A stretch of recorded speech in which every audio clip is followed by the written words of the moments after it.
Hello guys, welcome back to my channel. আর নতুন একটা ভিডিওতে তোমাদের সবাইকে স্বাগত। আর দেখতে পাচ্ছ এটা আমি কোথায় এসেছি তোমরা অনেকেই হয়তো চিনতে পারবে, কারণ এই এই রিসর্ট নিয়ে অনেকেই অনেক রকম ভিডিও অলরেডি আপলোড করা আছে। আমি এসেছি আজকে বজবজ বাওয়ালির রাজমহল রিসর্টে। আর প্রথমেই ঢুকে দেখতে পাচ্ছ যে এরম ছোটো ছোটো কটেজ মতন করা আছে, মানে ওপর নিচ করে রুম নেওয়া আছে, সেটা সবাই তোমরা ভাড়া নিয়ে নিতে পারো। আর আমরা প্রথমেই যেতে আমাদেরকে একটা ওয়েলকাম ড্রিঙ্ক দিয়েছিল, যেটা আমার ফটো তোলা হয়নি। আর ব্রেকফাস্টে ছিল লুচি, আলুর তরকারি আর টি।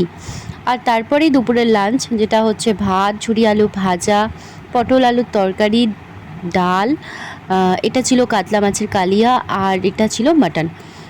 খেতে খুব সুন্দর, রান্নাবান্না দুর্ধর্ষ, রান্নাবান্না নিয়ে কোনো কথা হবে না। আর এগুলো খেতে খেতে চলে এসেছিলো, এই যে দেখতে পাচ্ছ আমি কাতলা মাছটাকে ভেঙে ভাত দিয়ে মাখিয়ে খাচ্ছি। জাস্ট অসাম লাগছিল, অসাম। আর কাতলা মাছটা একদমই ফ্রেশ ছিল। এটা আমি খাচ্ছি বলে নয়, আমি তোমাদেরকে রিয়েলি এটার মানে এই খাবার দাবার সত্যিই গুড, তাই জন্যই তোমাদেরকে বলছি। আর মাটনটাও ভীষণ সফট ছিল, খেতে খুব ভালো ছিল। আমাকে একটা নালির পিস দিয়েছিলো, যেটা আমি টেনে টেনে খেয়েছি। যাই হোক, তারপরে পাতে ছিল চাটনি আর কমলাভোগ, যেটা আমি ছবিটা একটু পরে তোমাদের দেখাচ্ছি, কারণ আমি এখন হাড় ছিঁড়তে ব্যস্ত। যাই হোক, মাংসটা আমি কিছুতেই ওখান থেকে খুলে আনতে পারছি না, কারণ এক হাতে আমি ভিডিও করছিলাম আর এক হাতে খাচ্ছিলাম, তো আমি কিছুতেই মাংসটাকে খুলে নিয়ে আসতে পারছিলাম না। আর অনেকেই আমাকে বাড়িতে বলছে যে ছোটো বাচ্চা নিয়ে এত দূর গেলি, এত দূর গেলি। আমার বাড়িটা যেহেতু বজবজেই, তো এখান থেকে আমার একদমই কাছাকাছি পড়ে বাওয়ালিটা।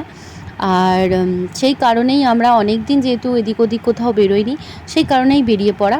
এই যে আলটিমেটলি আমি সফল হয়েছি, তাও হচ্ছে না। এই যে দেখতে পাচ্ছ নরম তুলতুলে, আহা।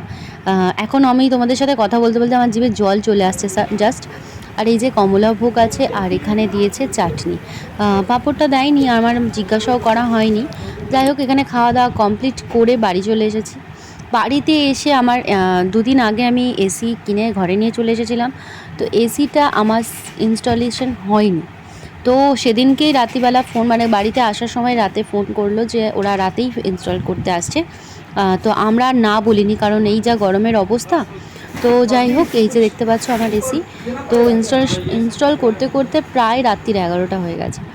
এই যে এসির কাজ চলছে, আর কিছুক্ষণ লাগবে, তারপরেই আমার এসি ফিট হয়ে যাবে। অনেক দিনের স্বপ্ন ছিল। যাই হোক, আলটিমেটলি ঘরে লাগিয়ে ফেলেছি। আর এইখানে সারাদিন অনেক খাটাখাটনি করেছে বর আমার, তাই ছেলেকে দিয়ে ফুড ম্যাসাজ হচ্ছে।